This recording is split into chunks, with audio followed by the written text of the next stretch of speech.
അങ്ങനെ അവിടെ ഓരോ സ്ഥലത്തും പോലീസിനെ നിർത്തുക എന്ന് പറയുന്നത് പ്രായമല്ല, അത് കാടാണ് സത്യം. ഇനി ആ തരത്തിലുള്ളൊരു ബുദ്ധിമുട്ടുണ്ടാവുമെന്ന് പ്രതീക്ഷിക്കുന്നില്ല. അദ്ദേഹത്തിൻ്റെ ദ്വാരപാലകരാന്ന് പറഞ്ഞ് നടക്കുന്നവർ അദ്ദേഹത്തിനൊപ്പം നിൽക്കണമെന്നായിരിക്കും അദ്ദേഹത്തിൻ്റെ ചിന്ത. എന്ത് തന്നെയാണെങ്കിലും ഇപ്പോൾ ആ ഇമ്മീഡിയറ്റ് ക്രൈസിസ് കഴിഞ്ഞു. ഇനി 3 മണിക്ക് നട തുറക്കുമ്പോൾ നമുക്ക് ആൾക്കാരെ തൊഴിച്ചിട്ട് ഈ തിരുമുറ്റം കൂടെ ഒന്ന് ഒഴിച്ചു കഴിഞ്ഞാൽ ബാക്കിയുള്ളവരെ നമുക്ക് കയറ്റാൻ പറ്റും. ഞാൻ വീണ്ടും ബുക്കിംഗ് അല്ല പ്രശ്നം. ബുക്കിംഗ് 70,000 തന്നെ ഉള്ളൂ. സ്പോട്ട് ബുക്കിങ്ങിന് നമ്മൾ 20,000 എന്നുള്ള ലിമിറ്റ് വെക്കുമ്പോൾ ആ ലിമിറ്റിനുള്ളിലുള്ള ആൾക്കാർ വരാതെ സ്പോട്ട് ബുക്കിംഗ് കിട്ടിയില്ലെങ്കിൽ എങ്ങനെയെങ്കിലും തൊഴാം എന്നുള്ള ധാരണയോടുകൂടി വരുന്നവരാണ് നമുക്ക് അവർ മനസ്സിലാക്കണം. ഇനി നമ്മൾ ഇപ്പോൾ എന്തായാലും സ്പോട്ട് ബുക്കിംഗ് ഇല്ല, ഇന്നത്തേക്ക് നാളത്തേക്കുള്ളത് തീർന്നു കഴിഞ്ഞു ഓൾറെഡി.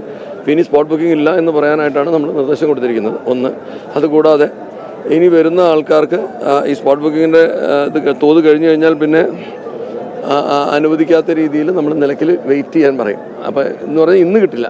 ഇന്നിപ്പോൾ തൊഴാൻ വരുന്നവർ ചിലപ്പോൾ ഇന്ന് സ്പോട്ട് ബുക്കിംഗ് കിട്ടിയെന്ന് വരില്ല. നിറഞ്ഞു കഴിഞ്ഞാൽ ആ 20,000 ലിമിറ്റ് കഴിഞ്ഞാൽ പിന്നെ അത് അനുവദിക്കില്ല. അത് കഴിഞ്ഞാൽ പിന്നെ വരുന്ന സ്ലോട്ടിൽ അവർക്ക് കിട്ടുള്ളൂ.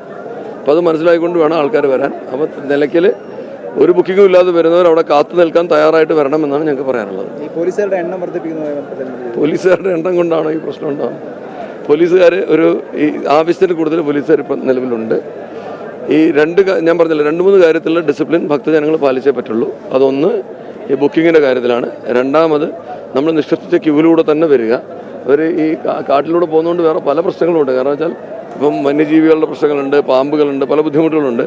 അവരുടെയൊക്കെ സേഫ്റ്റി ഉദ്ദേശിച്ച് പിന്നെ പലയിടത്തും ചെങ്കുത്തായിട്ട് ഉള്ള സ്ഥലങ്ങളുണ്ട്. അപ്പോൾ അതെല്ലാം കരുതണം. അതുകൊണ്ട് നമ്മൾ നിഷ്കർഷിക്കുന്ന രീതിയിൽ തന്നെ ദർശനത്തിന് വരികയും പോവുകയും ചെയ്യുന്നതാണ് എല്ലാവർക്കും ഉത്തമം. ഞങ്ങൾക്കും അതാണ് സമാധാനം. എല്ലാവരെയും ഭക്തജനങ്ങളെ ഭംഗിയായിട്ട് തൊഴിച്ച് തിരിച്ച് വീട്ടിലെത്തിക്കുക എന്നുള്ള ചുമതല ഞങ്ങൾക്കുണ്ട്. അപ്പോൾ ഈ കുറുക്കുവഴികളിലൂടെയൊക്കെ വരുന്നുള്ളത് ഇന്നലെ തന്നെ നമ്മൾ മാധ്യമങ്ങളൊക്കെ തന്നെ റിപ്പോർട്ട് ചെയ്തിരുന്നതാണ്. പ്രത്യേകിച്ച് ശരംകുത്തിയിൽ നിന്ന് നേരെ ചന്ദ്രകണ്ഠ റോഡിലേക്ക് രാത്രി മൊബൈൽ ടോർച്ചിൻ്റെ വെളിച്ചത്തിലേക്ക് വരുന്നത്. അപ്പം അവിടെ ആ ഭാഗത്ത് ആ സമയത്ത് നിയന്ത്രിക്കാൻ ആളില്ലാണ്ടായിരുന്നതാണോ അതോ അവിടെ കടന്നു പോയി നോക്കിയാൽ കാണാൻ എത്ര വഴികളുണ്ടെന്ന്, എത്രയോ വഴികളുണ്ട്. അത് നമ്മൾ ആ വഴിയിൽ കൂടി അല്ലാതെ തന്നെ അവർ വരാനായിട്ട് തീരുമാനിക്കണം. നേരായിട്ടുള്ളൊരു വഴി കിടക്കുമ്പോൾ എന്തിനാണ് ഈ വളഞ്ഞ വഴിക്ക് പോകുന്നത്? അപ്പോൾ അത് ഇന്നലെ നിങ്ങൾ കാണിച്ച വിഷ്വൽ ഞാൻ കണ്ടു. അപ്പോൾ അതിനകത്ത് കാണുന്നുണ്ടല്ലോ ആൾക്കാർ വരുന്ന വഴി എങ്ങനെയാണെന്നുള്ളത്. അങ്ങനെ അവിടെ ഓരോ സ്ഥലത്തും പോലീസിനെ നിർത്തുക എന്ന് പറയുന്നത് പ്രായമല്ല, അത് കാടാണ് സത്യം. അപ്പോൾ അത് ഭഗവാന്റെ ഇച്ഛയ്ക്ക് അനുസരിച്ച് വന്ന് തൊഴുതിട്ട് പോകണം എന്നുള്ള തീരുമാനത്തോട് വേണം ഭക്തർ വരാൻ. അല്ലെ ഏത് കുറുക്കുവഴിയും അതിനു വേണ്ടി ഉപയോഗിക്കാമെന്ന് കരുതരുത്. അത് അവർക്കും അപകടമാണ്, ഞങ്ങൾക്കും ബുദ്ധിമുട്ടാണ്, നിങ്ങൾക്കും ബുദ്ധിമുട്ടാണ്. അത് ഭഗവാനെ ബുദ്ധിമുട്ടി. കാരണം വെച്ചാൽ പൂങ്കാവനം അങ്ങനെ മലിനപ്പെടുത്താനുള്ള വഴി കൂടെ അല്ല. ഭഗവാൻ ഇത്രയും വഴി തന്നെയാണ്. ശരിക്കും സത്യം പറഞ്ഞാൽ പെരിയാർ ടൈഗർ റിസർവിനകത്ത് വളരെ പരിമിതമായ വഴികൾ മാത്രമാണ് ഇതിനുവേണ്ടി നിഷ്കർഷിച്ചിട്ടുള്ളത്.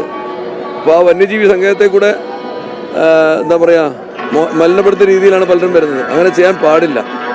അതെല്ലാവരോടുമായിട്ടുള്ള അപേക്ഷയാണ്.